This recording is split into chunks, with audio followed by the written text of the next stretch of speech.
Malaikat itu kan yo duwe pikiran. Terus iblis yo duwe pikiran. Sing padha-padha pikiran niku ya rada bener iblis. Pikirane to ya. Tapi nurute bener malaikat. Jadi umpama agama kanut pikiran ya bener iblis. Mergo cara berpikir iblis iku Adam ku sangka lemah, aku sangka api. Berarti keren aku. Nah cara pikirane malaikat wis ora mikir mbok mulya ndi dikongkon yo manut. Jadi agama ini sanad. Agama ini seorang lagi napa? Sanad. Sakjane cara tauhid ya keberatan. Aku ana istilah Baitullah ya keberatan. Wong Baitullah maknane omahe Allah sing takok. Allah manggon wirdi ning Ka'bah. Jadi kita harus ngikuti ulama. Dikatakan Baitullah itu nama penghormatan. Sesuatu itu mulia, maka disebut Baitullah. Bukan berarti Allah nempat di situ. Mergo Allah ndak butuh napa? Tempat. Jadi itu kan jelimet, Mang. Lagi-lagi yang tahu itu ulama. Masjid ya dikatakan Baitullah. Lah nek misale iki masjidé pangeran, malah nek mbok manani lucu. Masjidé pangeran. Berarti iki tempat sujudé pangeran. Nah, kacau kae. Tapi berhubung wong ora paham alhamdulillah demun iki masjidé pangeran. Jajal maknani bahasa Arab. Iki masjidé pangeran, maknani terjemah. Iki tempat kacau. Iki baru kayak bodoh ora roh nek iku kacau.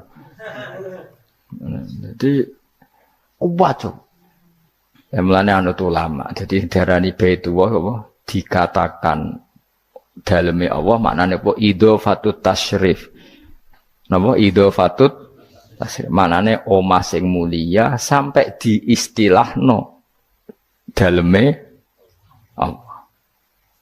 Kalau dalam ngaji-ngaji ulama itu agama ini dari awal unik. Allah melarang sujud kepada batu. Tapi kita sholat itu madhep Ka'bah. Kemudian juga ada batu. Makanya kita harus menanamkan bahwa semua sujud itu lillahi ta'ala. Dan soal ada arah, ya penting arah. Nggak mau arah madhep segoro kidul, repot. Jadi arah itu mau dipakai kesepakatan untuk menunjukkan kalau kita Muslim, arahnya sujud itu ke Ka'bah. Tapi tetap sujud kita hanya lillahi ta'alanya karena Allah. Kanjeng Nabi nanti takok wong Yahudi, Muhammad nak langit bumi ku sok ben hancur pas kiamat. Terus manusa sing mati mulane Adam sementara ditakok endi? Jadi nak takok ngono mirip so. Mirip Yahudi. Nak mirip sugih apa-apa, nak mirip ngamure. Jadi agama ini selalu disoal pakai akal. Jadi agama tanpa akal ora iso berdiri, tapi kalau terlalu mbok akal itu ya repot.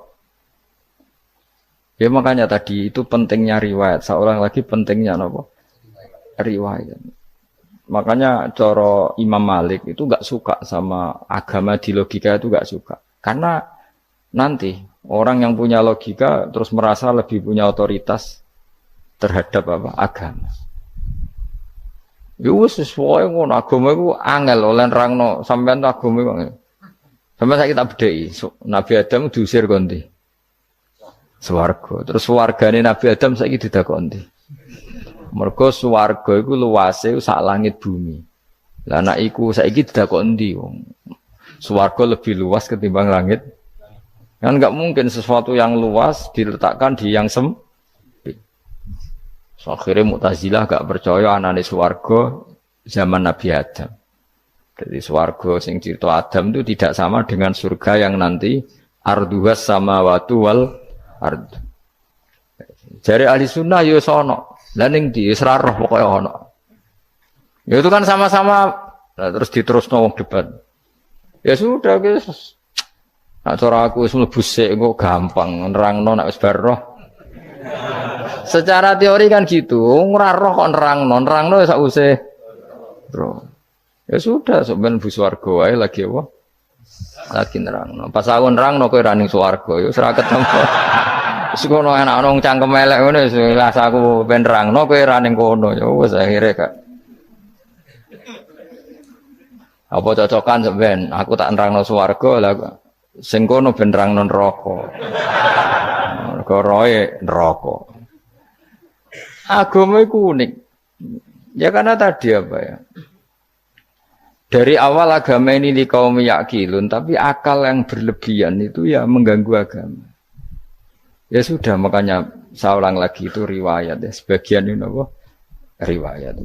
Inna hadzal ilma dinun fangzuru amman ta'khuduna dinakum. Agama ini ilmu. Kemudian kamu harus dari sanad yang benar, ya. Dari sanad yang apa? Dari sanad yang benar. Ya sudah seperti itu. Mana itu kalau setuju model kayak sholat sunat safar tidak harus madhep kiblat terus. Jadi agama ini sudah unik. Misalnya gini, sholat fardu kan wajib kiblat, tapi ada sholat yang nggak usah madhep kiblat, yaitu sunat safar. Misalnya orang di pesawat gini. Karena guling-gilingan, hakikatnya kiblat itu tidak fokus kita namun Allah Subhanahu wa Ta'ala. Jadi memang agama, tapi lagi-lagi itu butuh riwayat. Seorang lagi butuh riwayat. Kalau nggak pakai riwayat terus kok Abu Nawas kabeh. Karena tadi Amerika, seorang lagi Amerika, itu kalau dibor pas New York itu kena Ka'bah. Lah logikanya kalau arahnya pas itu kan bebas arah. Berarti orang Amerika oleh sholat bebas. Tidak bisa seperti itu, ya tetap anut konsensus ulama sana atau tradisi sana, kiblat itu ngambil arah mana. Karena dia pas. Ya bumi yang ada arah itu secara akal kan hanya rubuk 1/4. Makanya kalau kamu belajar falak itu ada rubuk. Lainnya itu sudah ada arah. Misalnya bumi bulat bola, yang sama atas dikatakan sama-sama di atas. Ya kadarnya hanya 1/4. Lainnya itu sudah dikatakan samping. Makanya seperti Denmark, itu ada daerah yang siang itu sampai 3 bulan, entah berapa siklus sekian puluh tahun. Ada yang lebih lama siangnya, sampai 18 jam. Kalau di Eropa kadang puasa itu sampai 18 jam. Ada yang selalu nggak kena matahari, kayak kutub utara, kutub selatan. Nah makanya kalau misalnya sholat itu ngikuti apa? Kalau ngikuti matahari orang kutub sholatnya hanya maghrib, isya, subuh. Gak wajib poso orang tahu ono rino misalnya. Ya tidak bisa seperti itu. Jadi kalau nuruti logika kan terus berdebat terus. Tapi kalau nuruti rasa sebagai hamba. Orang kutub butuh sujud sama Allah. Orang kutub butuh loyal sama Allah dengan memperlakukan puasa. Ya sudah, akhirnya kita harus puasa. Nah, lalu kalau ukurannya matahari, mereka tidak punya matahari. Memangnya puasa itu penyebabnya wujudnya matahari, apa penyebabnya loyalitas sama Allah Subhanahu wa Ta'ala? Loyalitas. Kalau penyebabnya matahari ya, berarti kalau nggak ada matahari, nggak usah apa? Tidak usah seperti itu cara berpikir, makanya ngikuti ulama. Karena ulama yang tahu tradisinya Allah dan Rasul. Ya seorang lagi ulama yang tahu tradisinya Allah dan Rasul. Meskipun ya kadang saya enak dewe ulama. Mereka ya kadang ya mau kalau bolak-balik ngomong. Gak diterang nombek cangkem elek ora paham-paham. Makanya masyhur itu ada kiai di debat sama orang rodok PKI. Pak Kiai, kalau setan dari api masuk api kan biasa. Terus susahnya apa? Mau materinya dari api. Terus Kiai ku mek lemah, sawurna raine. Loro, Cung, nggih sakit. Jare wong kok lemah, kena lemah kok loro. Karena serak kena diterangno. Manusia materinya kan dari tanah, berarti kena dipendem urip-uripan. Piye ya? Ya loro ya, lha ya jare kok lemah kok dipendem ning lemah kok. Karena dijelaskan pakai lisan yang baik, gak paham-paham. Sebenarnya kita ini ingin selalu baik, tapi ada orang-orang diterangkan cara baik-baik itu. Paham. Kayak misalnya ana wong kondo, Gus kula niku bojo kula cerewet ngene-ngene, apike kula pegat dicereweti bojo mbek diarani duda iku lara ndi? Oh lara diarani duda isen. Kowe payu rabi dicereweti, ambek ra payu rabi jomblo, sakit mana? Sakit distatuskan jomblo. Malah kena dicereweti sabar prestasi baru. Mesti wong ku diwolak-walik. Lan jarpe sekolah tak malan kula seneng mbek Imam Syafi'i. Kowe dirasani wong ning ngarepmu, diomongi, ambek dirasani seneng ndi? Seneng dirasani cara kowe. Cara Imam Syafi'i buktike wibawa, buktine ngomong ning ngarepmu ra wani. Jadi Imam Syafi'i itu rileks urip. Ya Aba Abdillah, orang yang tadi muji-muji jenengan tuh kalau di luar maki-maki jenengan.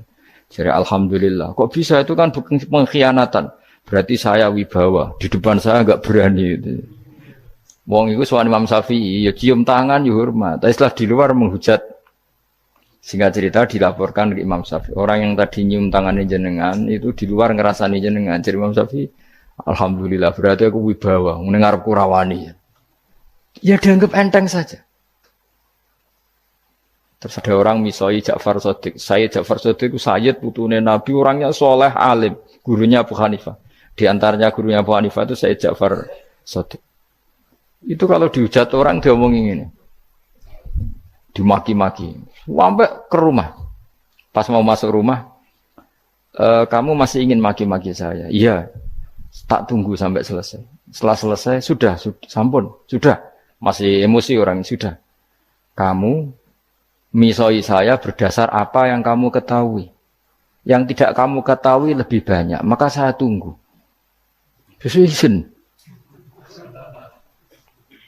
Izin sampai terus ketika ditanya, kenapa engkau sabar ketika jenengan saya pisui? Orang ini akhirnya tobat, mencium tangannya, mencium lututnya. Jawab saya Ja'far Shadiq ini. Aturahu tu'sokurhan, aturahu yu'sokurhan. Kowe ora ngrafaham kalimat itu, tapi tak terangkan ben dadi wali. Kowe roh pangeran. Ya tahu. Sing durakani pangeran tuh banyak enggak? Yang maksiati pangeran tuh banyak enggak? Ya banyak. Lah yung pangeran sing di langit bumi wae dimaksiati, apa meneh terima aku. Akhirnya terus jadi orang-orang soleh itu cara berpikir itu di luar kapasitas kamu. Apa ya? Mereka itu hanya Allah, taunya itu hanya Allah. Aku kan enggak egois, harga diri. Mana ada agama berdasar harga diri itu kalau dalam bahasa Arab disebut hamiyat al-jahiliyah itu gengsi napa? Jahili. Makanya ketika saya berkali-kali cerita itu, ada seorang ulama dipanggil tetangganya, Nom. Setelah sampai situ, sudah kembali, saya tidak butuh kamu. Setelah sampai rumah dipanggil lagi, sudah kembali lagi sampai 3 kali. Ulamanya tetap ceria, tetap nyaman. Ketika ditanya, kenapa engkau tetap nyaman? Wahai pemuda, kamu itu tetangga saya. Kata Allah dan Rasul, nak kue iman be Allah Rasul, kon ngapi itu tangga, kon ngundang aku ya teko. Ya seneng nuruti perintahnya. Ketika kamu nyuruh saya kembali, ya saya kembali. Memang itu keinginan kamu. Kue tanggaku, aku kon nurut be tonggo. Aku ora urusane be kue. Aku mau nyaman be perintahnya. Oh, nangis pemuda tadi itu tobat. Kalau kamu kan warga diri, orang kok dipimpong. Nasi gak bakat wali blas. Jadi orang dulu itu nyaman. Karena pikirannya namun Allah Subhanahu wa ta'ala. Umar bin Abdul Aziz itu termasuk khalifah paling soleh setelah periode sahabat. Itu mau kapundhut itu santai. Ketika keluarganya menangis, kenapa kamu menangisi saya? Ya karena engkau mau mati. Memangnya kalau mati mau kemana aja? Ila khairi madhubin ilaih, ke zat terbaik. Terus aku mbok kon urip awor kowe gak jelas iso ngrumat aku ta ora. Anak Allah malah jelas. Saiki apik ndi urip mbek wong ora jelas sampai sing jelas. Ya wis kapundhut. Kowe kan gak mati ku wedi. dosane akeh. Lah mungkin nak urip terus ra dosa potongan. Gaya tok asline. Dosa kula cek kathah Gus kok mati terus. Ya malah apik mati biar dosa meneh. Biasa wae nek apik mati biasa karena potensinya kamu urip suwi iku dosane apa taat meneh. Ya jawab. Potensine. Dosa meneh apa taat meneh? Apa ya dosa ya taat. Terus pas mati pas taat atau pas dosa? Ya ora usah ngono biasa ya. Ape mati ae matur pangeran Gusti nak saene mati nggih. Mati mawon nak saene urip nggih. Urip mawon Gusti semua anut jenengan wis. Zaman kula urip sing ngrumat nggih jenengan mungkin sampean mati sing ngelola nggih napa? Jenengan pun donya sing ngurusi jenengan. Kan sebenarnya kalau kita berpikir gitu kan nyaman. Zaman kamu hidup yang mengendalikan jantung, paru-paru, oksigen juga Allah. Dan kamu enggak tahu caranya, tahu-tahu hidup. Tapi setelah mati dikubur kamu iskal. Lalu sistem pernafasan saya gimana setelah saya mati? Memangnya zaman yang dunia kowe roh. Oh karena ada oksigen. Nah, terus oksigen wujudnya karena apa kowe ya ora roh. Oksigen dari zat gini lah zat iku kok sapa ya ora roh. Mau gaya tok ngomong mau tetep akhirnya ora roh. Lan kadang kula gawok mbek wong goblok wis ora roh kabeh dari awal semua alam pokoke gak usah nerang. Nah, artinya gini, kalau zaman di dunia kamu tidak bisa mengelola diri kamu sendiri, juga sama setelah mati tidak bisa mengelola diri kamu sendiri. Semua itu al-amru biyadil, semua itu dalam kekuasaan Allah Subhanahu wa ta'ala. Ya sudah, alaihi tawakkaltu wa ilaihi unib. Ya sudah, kita pasrah saja dan kita hanya kembali kepada Allah Subhanahu wa ta'ala. Ya sudah, itu agama. Tapi nak bawa logika pakai akal. Wah itu orang mati itu sudah nggak bisa apa-apa, sudah jadi tanah gini-gini. Ya, masalah cateka rak yang ngerti, nek jadi tanah itu tidak bisa apa-apa. Tapi masalahnya kita ini dikendalikan oleh zat yang bisa mengelola semua. Yaitu Nabi Adam diciptakan juga dari tanah. Ya sudah hanya berdasar riwayat itu yang kita akhirnya meyakini setelah kita mati juga bisa hidup lagi. Tapi rasa khawatir, iblis itu ya dhaif, iblis ya lemah. Nyatane ya kowe tetap ngaji jalalan. Berarti ora sukses menyesatkan. Kodang di kowe iblis. Ya kodang sampean, kon ra ngaji tetap ngaji. Kon paham tetap ora paham. Berarti iblis itu enggak keren loh. Betul, saya setiap melihat orang sholat itu menyaksikan kekalahan apa? Iblis. Jadi iblis itu ya kalah ora kok hebat ya ora. Biasa mawon, ora usah sing hebat ya namung pangeran. Dari awal iblis wis menyerah ngadepi orang sing ikhlas. Ikhlas itu dimulai dari awalnya. Cara bahasa Inggris pokoknya hilir sampai hulu sampai hilir itu kudu ikhlas kabeh. Misalnya kita duit, yakin nek iku wae Allah. Sehingga kita ketika ngasihkan orang itu kamu enggak merasa itu milik kamu. Sehingga enggak gampang ngundat. Selagi itu kamu benar keduanya awalnya salah itu masih mungkin tidak ikhlas. Uang ini milik saya, tak kasihkan kamu dengan ikhlas. Kalimat milik saya ini menjadikan suatu saat kamu jadi undat-undat karena milik saya. Tapi kalau ikhlasnya dari depan, uang ini milik Allah, ilmunya bahak milik Allah. Terus tak kasihkan kamu juga hambanya. Dari awal kan merasa lah saya tidak punya apa-apa. Tapi selagi saya ikhlasnya hanya separuh. Ilmu saya tak kasihkan kamu karena Allah, berarti masih potensi enggak ikhlas ya. Jadi kalau ngelatih ikhlas itu harus dua-duanya. Kamu punya uang milik Allah, punya ilmu milik Allah, punya jabatan milik Allah, kemudian kamu kasihkan sesuai perintah Allah, itu lebih mudah ikhlas karena la haula wala quwata illa billah. Selagi masih separuh saja salah, itu potensi berikutnya juga ikut salah. Misalnya aku ngurmat yatim kok ikhlas, duitku tak kena. Kata duitku itu menjadikan suatu saat. Dulu tak rumat loh, saiki jebule lali aku. Tapi kalau alhamdulillah saya pernah digerakkan Allah ngurmat yatim dengan milik Allah juga. Sehingga kita sekedar pernah melakukan ketaatan ini senang. Enggak penting berikutnya anak yatim ini nanti peduli kita apa enggak, enggak penting. Yaitu ikhlas ya. Ikhlas itu sesuatu yang semuanya lillahi ta'ala. Dan inna sholati wa nusuki wa mahyaya wa mamati lillahi rabbil alamin. Masyhur itu khilafnya ulama. Apakah malaikat itu termasuk umatnya Kanjeng Nabi Muhammad sallallahu alaihi wasallam? Ada ulama yang mengatakan cara pandang Nabi diutus itu untuk mensolehkan yang tidak soleh atau mensolehkan yang potensi tidak soleh. Kan orang itu ada dua, ada yang memang tidak soleh disolehkan, ada yang potensi tidak soleh. Sebetulnya sudah soleh tapi potensi juga tidak soleh, terus disolehkan. Nah malaikat ini kan tidak berpotensi maksiat sehingga agak butuh Nabi. Seorang lagi malaikat itu kan nggak mungkin tidak soleh, selalu soleh. Berarti nggak butuh Nabi. Itu cara pikiran Imam Suyuti. Sehingga dia mengatakan Quran itu memperingatkan semuanya kecuali malaikat. Karena malaikat tanpa diperingatkan sudah soleh. Tapi kata ulama yang lain tidak seperti itu.